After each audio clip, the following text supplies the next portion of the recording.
Hi friends, welcome to Nisha Bethi channel. ఈ వీడియోలో మక్కడుకులు ఎలా పోపు చేయాలో చేసి చూపించబోతున్నాను. ఇవి ఈవినింగ్ స్నాక్స్కి చాలా బాగుంటాయి.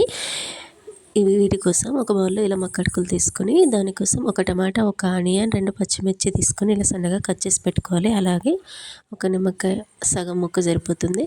అలాగే కొంచెం కొత్తిమీర. ఇప్పుడు మనం తీసి పెట్టుకున్న మక్కడుకుల్ని కొన్ని వాటర్ పోసి ఒక జల్లెడ దాంట్లో వేసుకోవాలి. కడిగి వాటర్ పోయగానే ఇలా నేను వీడియోలో చూపించినట్టుగా చేత్తో అటు ఇటు అంటూ వెంటనే తీసేయాలి. అందులో ఉంచకూడదు, మెత్తగా అవుతాయి. ఇవి మెత్తగా అయితే అంత తినడానికి అంతగా బాగోవు. సో ఇలా వాటర్ పోయగానే చేత్తో వెంటనే అటు ఇటు అంటూ వెంటనే తీసేయాలి. జస్ట్ దుమ్మి డస్ట్ అది ఇది ఉంటే పోవడానికి ఇలా చేయడం అంతే. డైరెక్ట్గా కూడా పోపు చేసుకోవచ్చు.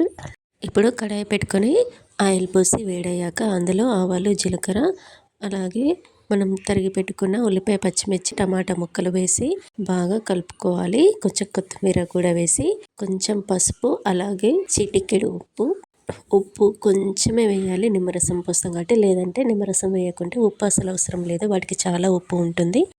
ఇలా చిన్నది ఇలా మక్కడుకులు ఇలా పొడి పొడిగా ఉండాలి, మెత్తగా ఉండకూడదు. అప్పుడు ఇవి తినడానికి చాలా బాగుంటాయి.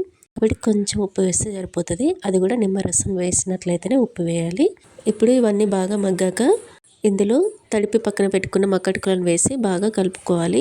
ఇలా బాగా కలిపాక పైనుండి నిమ్మరసము, అలాగే కొన్ని ఉల్లిపాయ ముక్కలు వేసి బాగా కలుపుకోవాలి. మనం ఉల్లిపాయ ముక్కల్ని పోపులో అన్నీ వేయకుండా కొన్ని పక్కన పెట్టుకుని ఇలా చివర్లో వేసుకోవాలి.